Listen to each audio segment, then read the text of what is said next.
Hello everybody, welcome to Title Realty. मैं आपका host और दोस्त सिद्धार्थ आनंद। आज हम बात करने वाले हैं all the major real estate terminologies के बारे में जो कि इंडियन प्रॉपर्टी मार्केट में यूज होती हैं। पूरा एक आपको गाइड देंगे specially for beginners. So welcome to Title Realty. This is a platform जहां पे बायर और सेलर इंटरेक्ट कर सकते हैं। आपको बेस्ट वेरीफाइड, रेलेवेंट और सिग्निफिकेंट प्रॉपर्टीज यहाँ पे मिलेगी और ये वेरीफाइड प्रॉपर्टीज होती हैं and that is why there is no risk involve. अगर आप एक बायर हैं या आप एक सेलर हैं, दोनों को एक अंडरस्टैंडिंग होनी चाहिए कि रियल एस्टेट के टर्म्स होते क्या हैं, इसको कैसे यूज किया जाता है, इसका मीनिंग क्या है। ये सारी चीजें जो है, इन सारों के जवाब आज हम आपको ये वीडियो में देने वाले हैं। तो वीडियो को एंड तक देखिएगा ताकि आप समझ पाएं कि अलग अलग जो रियल एस्टेट के टर्म्स होते हैं वो क्या हैं और आप अपने खरीदने में या बेचने में गलती ना करें। Now the basic area related terms, जो एरिया के टर्म्स होते हैं वो क्या है। पहला आपका आ गया कारपेट एरिया। कारपेट एरिया वो होता है घर का या फ्लैट का, जो भी जहां पे आप कारपेट बिछा सकते हैं, जिसको हम कहते हैं एक usable area inside the walls जहां पे कारपेट बच सकता है। दूसरा होता है आपका बिल्ट अप एरिया। ये बिल्ट अप एरिया क्या चीज है? अब बिल्ट अप एरिया मतलब जो carpet area plus thickness of internal and external wall, जो आपकी वॉल्स हैं, जो आपकी दीवारें हैं, और उसके साथ बैल्कनी एरिया, इसको अगर मिला दे तो बिल्टअप एरिया हो गया। अगला आता है सुपर बिल्टअप। अब बिल्टअप एरिया हो गया, उसके साथ आपकी जो कॉमन इम्यूनिटीज है, lobby, lift, staircase, club house, उस सारों को आप ऐड कर दीजिए, नंबर ऑफ फ्लैट से डिवाइड कर दीजिए, बिल्टअप एरिया में ऐड कर दीजिए, उसको कहते हैं सुपर बिल्टअप एरिया। नेक्स्ट आता है floor space index, FSI, floor area ratio. ये जो permissible construction allowed on a given plot of land होता है, वो ही आप, इसी को हम कहते हैं फ्लोर स्पेस इंडेक्स या FAR, floor area ratio. Higher FSI मतलब आप मोर फ्लोर बना सकते हो, ज्यादा फ्लोर है। उसके बाद नेक्स्ट हम बात करते हैं कंस्ट्रक्शन और प्रॉपर्टी स्टेटस टर्म्स की। पहला होता है अंडर कंस्ट्रक्शन प्रॉपर्टी। प्रोजेक्ट जो है वो बिल्ड हो रहा है, बना नहीं है, चीपर मिल जाता है आपको, लेकिन रिस्क भी इसमें बहुत ज्यादा होता है। अगला हो गया आपका ready to move in property. अब ये क्या होता है? दैट मीन्स कि घर तैयार है, सारी इम्यूनिटीज हैं, आप शिफ्ट इन हो सकते हैं, कंस्ट्रक्शन कंप्लीट हो चुकी है और आप अपने घर में जाके अपनी फैमिली के साथ या अकेले जैसे भी आप रह सकते हैं। अगला होता है ऑक्यूपेंसी सर्टिफिकेट, जिसको हम कहते हैं ओसी, ऑक्यूपेंसी सर्टिफिकेट। ये जो होता है, ये लीगल अथॉरिटीज कंफर्म करती है कि बिल्डिंग सेफ है फॉर ऑक्यूपेंसी। ऐसा तो नहीं कि कोई सिक्योरिटी या कोई थ्रेट है। उसके बाद बात करते हैं ओसीसी का, जिसको हम कहते हैं कंप्लीशन सर्टिफिकेट। ये कंफर्म करता है कि कंस्ट्रक्शन जो है फिनिश हो चुकी है अप्रूव प्लान के हिसाब से। नेक्स्ट आते हैं फ्री होल्ड प्रॉपर्टी। इसका मतलब यह है कि आप कंप्लीटली ओन करते हैं लैंड और बिल्डिंग को, वो पूरे आपके नाम पे है, आपकी जमीन है, आपका घर है। नेक्स्ट आता है लीज होल्ड प्रॉपर्टी। आप लीज करते हैं गवर्नमेंट से लैंड को 30 से लेके 99 ईयर्स तक। सिटीज लाइक दिल्ली बहुत सारी लीज होल्ड प्रॉपर्टीज होती हैं वहां पर। नेक्स्ट आते हैं लीगल और डॉक्यूमेंटेशन टर्म्स के बारे में कि इसमें क्या क्या टर्म्स जो हैं रियल एस्टेट सेक्टर भारत में यूज होते हैं।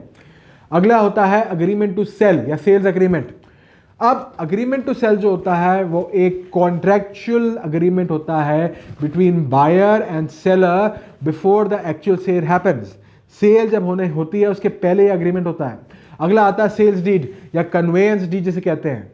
ये एक फाइनल लीगल डॉक्यूमेंट होता है जो ओनरशिप को ट्रांसफर करता है बायर को। ये रजिस्टर कराना पड़ता है। नेक्स्ट होता है स्टैंप ड्यूटी। स्टैंप ड्यूटी होता है एक टैक्स जो आप पे करते हो स्टेट को जब आप अपनी प्रॉपर्टी को रजिस्टर करते हो स्टेट के साथ। अगला आता है रजिस्ट्रेशन चार्जेस। अब ये क्या चीज है? एडिशनल कॉस्ट पेड होता है to register the sale deed with the government. कुछ आपको एक पर्टिकुलर अमाउंट पे करना पड़ता है सरकार को कि आप अपनी रजिस्टर करा रहे हैं सेल डीड। उसके बाद होता है इनकम्बरेंस सर्टिफिकेट, जिसको हम कहते हैं ईसी। ये शो करता है कि property is free from legal और फाइनेंशियल लाइबिलिटीज लाइक लोन्स और डिस्प्यूट। बहुत इंपॉर्टेंट है इनकम्बरेंस सर्टिफिकेट, ईसी। उसके बाद आता है टाइटल डीड और क्लियर डीड। ये क्या होता है? ये प्रोवाइड करता है ओनरशिप। क्लियर टाइटल का मतलब होता है कोई डिस्प्यूट नहीं है। नेक्स्ट होता है म्यूटेशन सर्टिफिकेट। इसका मतलब ये होता है ये अपडेट करता है ownership record in the municipal body for tax purposes, कि नाम चेंज हो जाता है वहां पे, उसको कहते हैं म्यूटेशन सर्टिफिकेट। अगला आता है power of attorney, POA. Legal authorisation होती है for someone to act on your behalf, आपके बिहाफ पे कोई खरीद सकता है, सेल कर सकता है। Next is called real estate regulatory terms के बारे में बात करेंगे हम। पहला टर्म आता है रेरा का, जो RERA कहते हैं, रियल एस्टेट रेगुलेटरी अथॉरिटी। ये एक गवर्नमेंट बॉडी है जो रेगुलेट करती है बिल्डर और प्रोटेक्ट करती है होम बायर्स को। नेक्स्ट आता है रेरा कारपेट एरिया। अब रेरा कारपेट एरिया क्या है?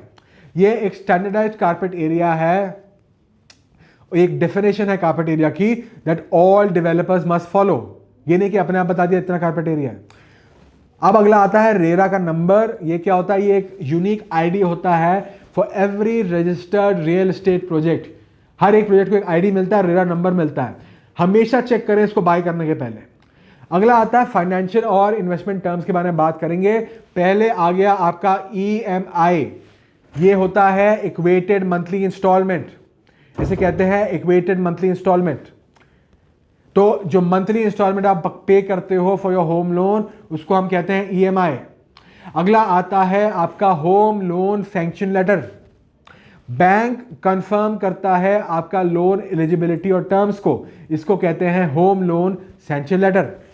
अगला आता है लोन टू वैल्यू रेशियो, जिसको हम कहते हैं LTV, the percentage of property cost to, जो बैंक अग्री करता है फाइनेंस करने के लिए, loan to value. That means कि कितना बैंक देगा और कितना आपको लगाना है, वो उसका एक परसेंटेज होता है। नेक्स्ट आ गया प्री EMI। अब इंटरेस्ट टू पे on partial loan disbursement for under construction property, इसको कहते हैं प्री EMI। अगला आता है सर्कल रेट, या जिसे हम कहते हैं ready reckoner rate, minimum property value set by the government for stamp duty calculation. उससे कम में आप प्रॉपर्टी नहीं बेच सकते, नहीं खरीद सकते। अगला आ गया capital gains, profit you earn when you sell a property, इसको कहते हैं capital gains. Taxation will depend on how long you held it, कितने साल से आपने उसको होल्ड किया हुआ है। नेक्स्ट आते हैं डेवलपर्स और मार्केटर के टर्म्स पे। ये क्या टर्म्स हैं? डेवलपर की फर्स्ट हो गया launch price, lowest price offered before launch, initial launch, कि प्री लॉन्च पे खरीद लो, आप सस्ते में ले लो। फिर हो गया सॉफ्ट लॉन्च और pre launch, early stage selling, often at a discount, बड़ी रिस्की होता है, तो ध्यान से। उसके बाद बात करते हैं अप्रिसिएशन की, कितनी प्रॉपर्टी प्राइस इंक्रीज की है, प्रॉपर्टी की वैल्यू कितनी इंक्रीज की है over time, which is inflation को एडजस्ट करके।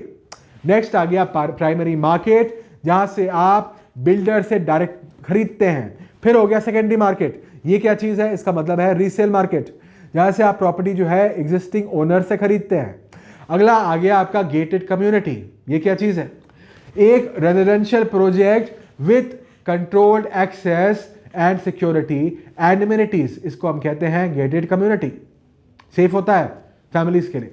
नेक्स्ट हो गया आपका mixed use development, a project combining residential, commercial and retail spaces, इसको हम कहते हैं mixed use development. Next section पे आगे बढ़ते हैं, let's move forward. Next section है common real estate jargon, token amount. तो एक स्मॉल इनिशियल अमाउंट होता है, पेमेंट होता है एक यूनिट को ब्लॉक करने के लिए, इसको हम कहते हैं टोकन अमाउंट। नेक्स्ट होता है बुकिंग अमाउंट, ये क्या चीज है? एक बुकिंग अमाउंट होता है, यूजुअली 10% होता है प्रॉपर्टी प्राइस को कंफर्म करने के लिए, बुकिंग अमाउंट। नेक्स्ट हो गया मेंटेनेंस चार्जेस, ये क्या चीज है? मंथली चार्ज जो आपको देना पड़ता है अपकीप के लिए, कॉमन फैसिलिटीज के लिए, जो आप सोसाइटी में रहते हैं गेटेड, वहां देना पड़ता है। नेक्स्ट हो गया आपका कॉर्पस फंड, मेंटेनेंस डिपॉजिट, ये क्या चीज है? ये हो गया one time fund collected for long term repairs, ये आपसे आपका जो RW है वो लेते हैं। नेक्स्ट हो गया सिंकिंग फंड, ये क्या चीज है? It is reserve for major structural repairs in the future, इसको कहते हैं सिंकिंग फंड। उसके बाद आ गया एमिनिटीज वर्सेस फैसिलिटीज, क्या फर्क है दोनों में? एमिनिटीज होती हैं जैसे कि आपका हो गया जिम या पूल, फैसिलिटीज होती हैं essential utilities like water, power, backup. ये हो गया आपकी एमिनिटीज। तो ये बेसिक टर्म्स थे। So that's a wrap on today's video. I hope आपको ये वीडियो इंफॉर्मेटिव लगा हो। आप बायर हैं, सेलर हैं, ब्रोकर हैं, जो भी हैं, आपको ये टर्म्स की मास्टरी होनी चाहिए, एक क्लैरिटी होनी चाहिए, एक अंडरस्टैंडिंग होनी चाहिए, सिग्निफिकेंस और रेलेवेंस पता होना चाहिए। अगर आपको ये सब चीज़ें पता हैं तभी आप बता पाएंगे एक बायर को कि क्या चीज़ें एसेंशियल हैं, क्या टर्म्स हैं, क्या डिटेल्स हैं। अगर आप एक बायर हैं तभी आप समझ पाएंगे सेलर से क्या चीज़ें हैं, क्या इंपॉर्टेंस है, क्या रेलेवेंस है। सबके लिए इंपॉर्टेंट है। Title Realty is a platform where you get the best property which is reliable and verified. You get the best professional, the best property and the best platform.